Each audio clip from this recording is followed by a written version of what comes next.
የምስራቅ አፍሪካ ጉዳዮች የጠቅላይ ሚኒስትሩ አማካሪ አቶ ጌታቸው ረዳ በወቅታዊ ጉዳዮች ዙሪያ ከፋና ብሮድካስት ኮርፖሬሽን ጋር በቅርቡ ውይይት አካሂደዋል። አቶ ጌታቸው በህወሓት የትግል ታሪክ ውስጥ ረጅም ጊዜ ባይኖራቸውም ድርጅቱን በተቀላቀሉ አጭር ጊዜ ውስጥ እስከ ስራ አስፈጻሚ መድረሳቸውን ተናግረዋል። ይህ እንዲሁ የሆነ አይደለም፣ በአንዳንዶች በኩል ለምን የሚል ጥያቄም አስነስቶ ነበር። አቶ ጌታቸው ግን ይህንን ሁሉ በማለፍ የድርጅቱ ወሳኝ ሰዎች ከሚባሉት ጎን መሰለፍ ችለዋል። ህወሓትና የትግራይ ህዝብ አንድ ናቸው የሚል አባባል በአንዳንድ አካላት ዘንድ ይነሳል በሚል ለቀረበላቸው ጥያቄ አቶ ጌታቸው ይህ አመራሩ የፈጠረው ተረት ነው። ህወሓት በባህሪ ሁሉንም ነገር መቆጣጠር፣ በስሩ ማድረግ ይፈልጋል። ይህ ባህሪ ድርጅቱ ከጀመረ ጀምሮ እስካሁን ያለቀቀው ባህሪው ነው። ቁጥጥሩ ደግሞ ከታች ከእድር ይጀምራል። ከተግባር በመነሳት አንድ ነገር እዚህ ጋር አስረግጦ መናገር ይቻላል። ይህ ተግባሩ የትግራይ ህዝብንም ሆነ ህወሓትን እንደ ድርጅት ተጠቃሚ አላደረገም። የህወሓት አመራር እድር መቆጣጠር ይፈልጋል፣ ማህበር መቆጣጠር ይፈልጋል፣ ቤተክርስቲያን መቆጣጠር ይፈልጋል። መቆጣጠር የማይፈልገው ባህል መቆጣጠር የማይፈልገው የህብረተሰብ ህይወት መስክ የለም። ስለዚህ ይሄን ለማድረግ በመታደርገው ጥረት ለይስሙላ ፓርቲዎች እንዲኖሩ እንኳን ብትፈልግም ፓርቲዎቹ ሳይቀር በአንድ ወይም በሌላ መልኩ በቀጥታ በህወሓት አመራር አስተሳሰብ ተጽዕኖ ስር ናቸው። ያን የመሰለ የተደራጀ ህዝብ ይዘህ ያን የመሰለ ጠንካራ ስራ ወዳድ አገሩን ይወድ ህዝብ ይዘህ ትግራይ መድረስ የነበረበት ደረጃ ላይ ከማድረስ ይልቅ በታሪክ አጋጣሚ እጁጋ የገቡ አማራጮችን ስልጣንና ስልጣን ብቻ የተወሰነ ቡድንን ጥቅም ከማረጋገጥ አንፃር ብቻ እየመዘነ የመጣ አመራር ነው። የትግራይ ህዝብ ቀደም ሲልም ሆነ አሁን ውድ ልጆቹን ለጦርነት ገብሯል። ይህ አሁን ላይም በህወሓት በኩል እንዲያበቃ የሚፈለግ አይመስልም። ህዝቡ ትናንትም ሆነ ዛሬ ሰላም ወዳድና ሰላም ፈላጊ ነው። የህወሓት አመራር ግን ክልሉም ሆነ ህዝቡ ሰላም እንዲሆኑ አይፈልግም። ተደጋጋሚ ተግባራቱ ይህንን አስመስክረዋል። የህወሓት አመራር የትግራይ ህዝብና ህወሓት አንድ ናቸው የሚለውን የሚጠቀምበት ለአንድ ነገር እና ለአንድ ጉዳይ ነው። ይህም ከስርቆት ከሌሎች በመንግስት ስልጣን ሆነ የምትፈጽማቸው በደሎች ተጠያቂ ላለመሆን የሚሰራቸውን ስራዎች በሙሉ ከህዝቡ እና ከህዝቡ ይሁንታ በመነጨ እንደሚሰራቸው አድርጎ ለማሳመን ነው የሚሞክረው።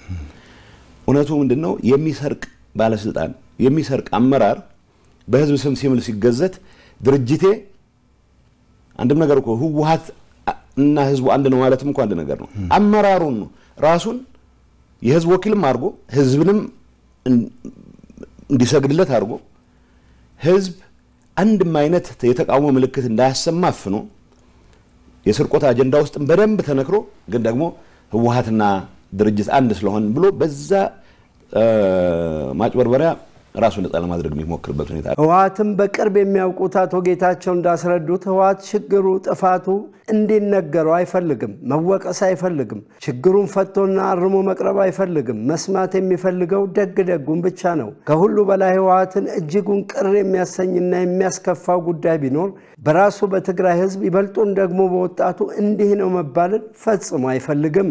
የትግራይ ወጣት ህወሓትን መንቀፍ በሚፈልግበት ሰዓት በአማርኛ ቢነቅፍ ብዙ ሰው ቅር ይሰኛል። ምክንያቱም የጓዳ ጉዳይ አርገህ ልምታስቀምጠው ይሄን ነው የሚፈልገው የህወሓት አመራር። ለምሳሌ መወቀስ ያለበትን ነገር የትግራይ ተወላጅ በደንብ መሮት አንገሽግሾት መናገር የሚፈልጉን ጉዳይ በሌላ ቋንቋት ገልጽም ብቻ ሳይሆን ወጣ ብለህ እንዳትጮህ የሚከለክል ስርዓት ነው መትከል የሚፈልገው። ይሄ አደገኛ ነው። ህወሓትን ያውቅላቸዋለሁ ማለት ይወዳል። ድርጅቱ ይህንን አመለካከት ያራምዳል። ይህ ተገቢም ትክክልም አይደለም። ለዚህ ነው ህወሓትና የትግራይ ህዝብ አንድ አይደሉም የምንለው። አሁን እየተባለ ያለው የትግራይ ህዝብ ፖለቲካ ከዚህ ውጭ በሆነ አካሄድና አግባብ መቀረጽ መቻል አለበት። ወደፊት ሊያራምድ የሚችለው ይህ ስለሆነ ምክንያት የትግራይ ህዝብ የፖለቲካ ኮንሽስነስ ሁሉንም ሐሳቦች ማስተናገድ በሚችልበት ደረጃ እንደ አዲስ መቀረጽ መቻል አለበት። ቢዮንድ የህወሓት አመራር ማሰብ መቻል አለበት። ህወሓት ራሱ ቀጣይነት እንዲኖረው ከተፈለገ እኔ ብቻው ቅልሃለሁ ከሚል ያረጃ አስተሳሰብ ወጥቶ ወጣት ማስተናገድ የሚችል የተለያዩ ጥያቄዎች መመለስ እንደሚገባው የሚያምን የተለያዩ አስተሳሰቦች ማስተናገድ እንደሚገባው በሚያምን አመራር መቀየር መቻል አለበት። ይሄን ባላረክበት ሁኔታ አሁንም በተለመደው መንገድ ድሮ ጥቂት ሰዎች እነገሌ እኮ አይናቸውን ጨፍነው 30 ዓመት ያስባሉ የ40 ዓመት ወደፊት ያያሉ እና የሚባል ተረት አክትሟል።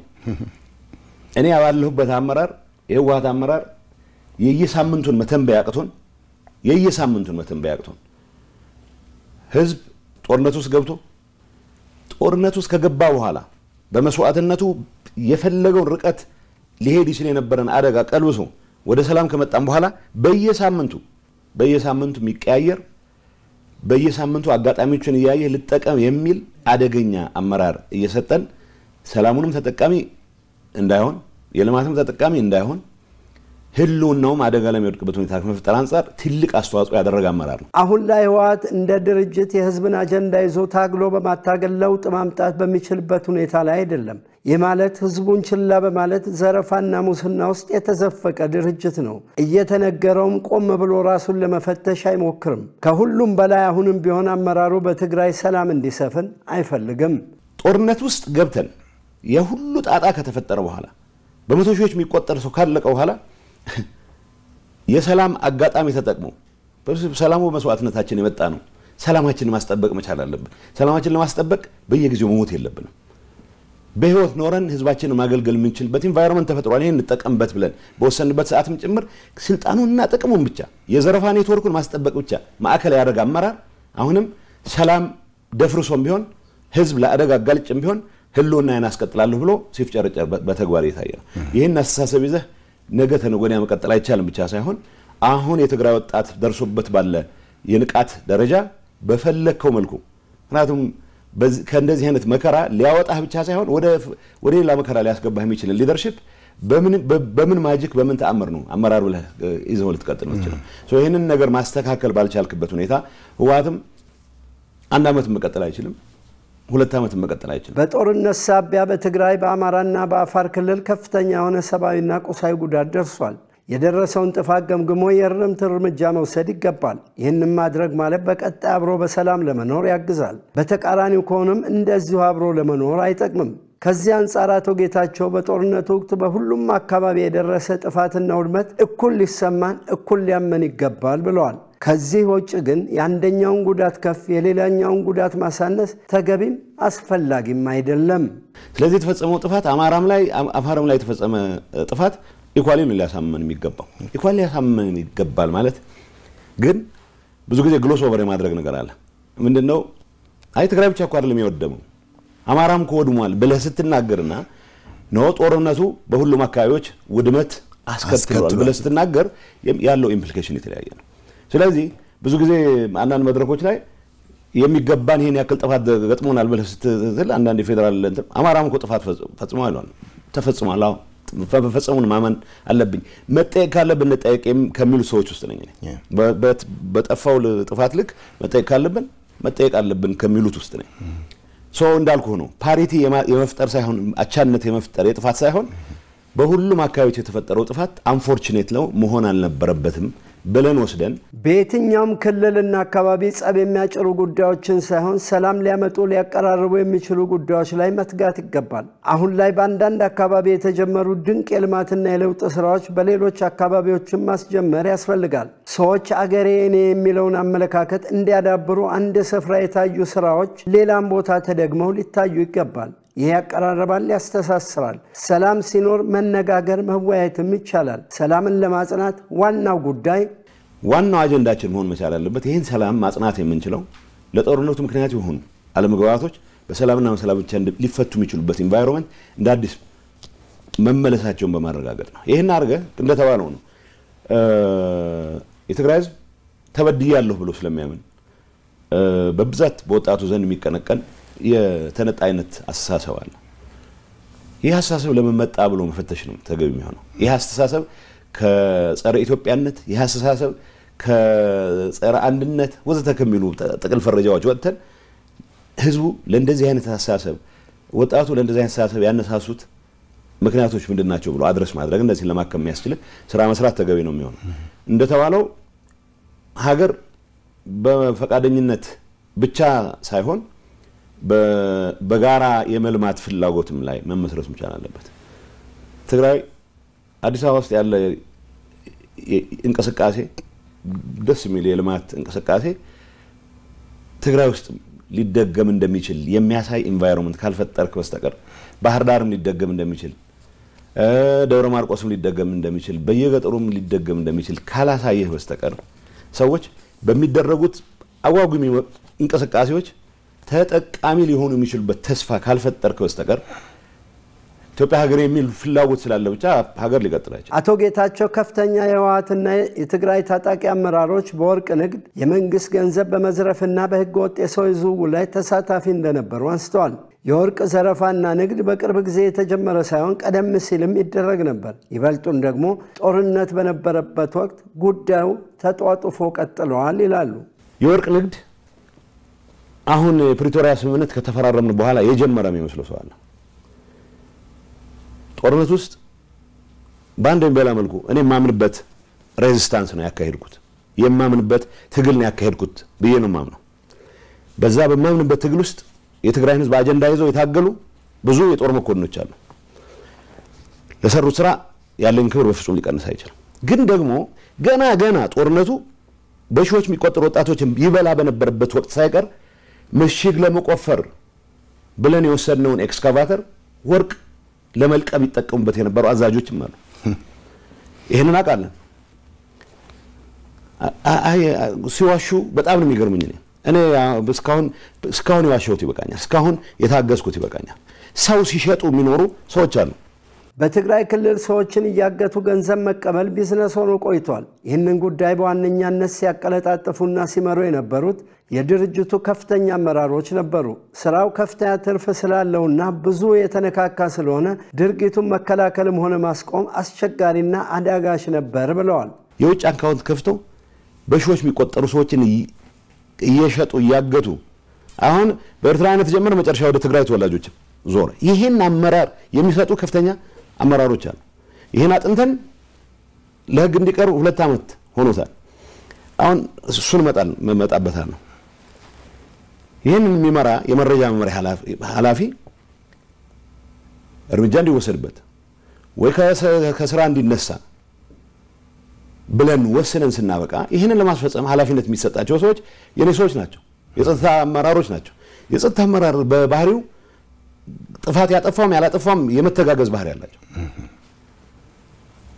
ወርቅ ንግድ ውስጥ የገባ አሁን ለሀገሪቱ ለትግራይ ነፃነት አሁንም እስከመጨረሻው ሰዋለሁ ያለ የሚፎክር ጀነራል አለ። ወርቅ ንግድ ነው ያለው ነው መባል ያለበት። እነ ምግበ የሰሩት ጀግንነት የወጣት መስዋዕትነት መሰረት ተደርጎ የመጣ ጀግንነት ነው። እነዛን ወጣቶች ለስደት በሚዳርግ ደረጃ ወደ ተራ የወርቅ ንግድ ገብተው ሲያበቁ የስርቆት ተግባራቸውን የትግራይ ግዛት አንድነት የማረጋገጥ አርገው ሲሉት እንደገና ሌላ መስዋዕትነት የወጣት ይዳርጉ ሲንቀሳቀሱ ማለት እና ኃይለ ሥላሴ የተዘረፈ ብር ነው ነገር ብር ከመንግስት ካዝና የወጣ ብር በመቶ ሚሊዮን የሚቆጠር ብር የዘረፉ ሰዎች አሁን በትግራይ ህዝብ አንድነት ስም የትግራይን ወጣት ከኤርትራም ጋር አብሬ ለማገዶነት ዳርገዋለሁ ብሎ ሲፎክር በጀግነት ነው። እነዚህ ሰዎች እንግዲህ እንዳልኩ ነው ከልባቸው ህዝባቸውን ማገልገል የሚፈልጉ መኮንኖች አሉ። ከልባቸው ሰላም የሚፈልጉ ስለዚህ እነ ምግበና ኃይለ ሥላሴ በወንጀል ተነክረው ድንገት የሆነ ሰላም ከተፈጠረ አደጋ ውስጥ እንገባለሁ ተጠያቂ ሆናለሁ ብለው የሚያስቡ ሰዎች ግርግር በፍጹም እንዲያልፍ አይፈልጉም። አሁን ላይ በትግራይ ክልል የሚገኙ ከፍተኛ ድርጅት አመራሮች በሙስና የተጨማለቁ በህገ ወጥ ተግባር ተሳታፊ ሆኑ ናቸው አብዛኞቹ። እነዚህ ሰዎች ካላቸው የኋላ ታሪክ አንፃር ክልሉ እንዲረጋጋና ሰላም እንዲሆን በፍጹም አይፈልጉም። ይህ በምክንያት ነው። ሰላም ከሆነ ተጠያቂነት ይመጣልና። ስለሆነም አሁን ላይ ፌደራል መንግስቱም በዚህም በዚያም በመተኮስ ጦርነት እንዲጀመር እየገፋፉ ነው። ጦርነት ትግራይ ውስጥ ተጀመረ ማለት ተጠያቂነት አይኖርም የሚል አስተሳሰብ አለ። ባይዘው በአሁኑ ሰዓት ምን መሰለህ እየታሰበ ያለው እዚህ ፌደራል መንግስት የወደው አጀንዳ ወዘተውስ የሚባለው ድንገት ውጊያ ይገጥመናል በሚል ስጋት ውጊያው ትግራይ ውስጥ እንዲሆን ለማድረግ የሚያስችል ስትራቴጂ ነው ተቀይሶ እየተንቀሳቀሰ ነው። የትግራይ ወጣት ኢምፖስ ከተደረገበት ፌደራል መንግስቱ ትግራይ ውስጥ ተቀርቅሮ ይዳከማል ስለዚህ በትግራይ ወጣት መስዋዕትነት እንድናለን የሚል አሳሰብ የወለደው ነው ሰላም መፈጠር መቻል አለበት በኢትዮጵያም በኤርትራ መካከል ጦርነት መፈጠር የለበትም የኔ እምነት ነው የኤርትራ ህዝብ ለአደጋ መዳረግ የለበትም የኔ እምነት ነው ግን መምረጥ ካለብኝ የትግራይ ህዝብ ድጋሚ የጦር አውድማ የሚሆንበት ሁኔታ ግን እስከ መጨረሻው ድረስ እንዳይሆን ታገላለሁ ይሄን ለማድረግ በመናረገው ትግል እንቅፋት የሆኑት ወርቅ ንግድ ላይ ተሰማሩት ዘራፊዎች ናቸው ግንባር አዛዥ ነኝ ይላሉ የሆነ ነገር አወራ ወርቅ ሲዘርፍ ነው የሚለው 2014 ነው ምንግር 2014 ወጣቶች በየግንባሩ በሚተናነቁበት ሰዓት እኔ ሲምፕል ምሳሌ ልንገርህ ዳባት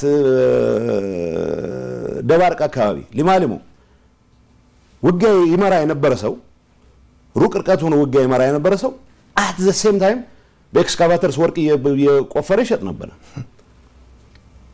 ይሄ ኔትወርክ ነው ይሄ ፖለቲከኛውም አለበት አመራሩ በርካታ የህዝብና የመንግስት ሀብት መስብሯል ሲባል በተጨባጭ በማስረጃና በጥናት ላይ በመመስረት ነው ዋነኛ ተዋናዮች የነበሩት ደግሞ የፖለቲካ አመራሮችና የኃይል አዛዦች ናቸው በቢሊየን የሚቆጠር ብር ከባንኮች ተወስዷል ኮምቦልቻ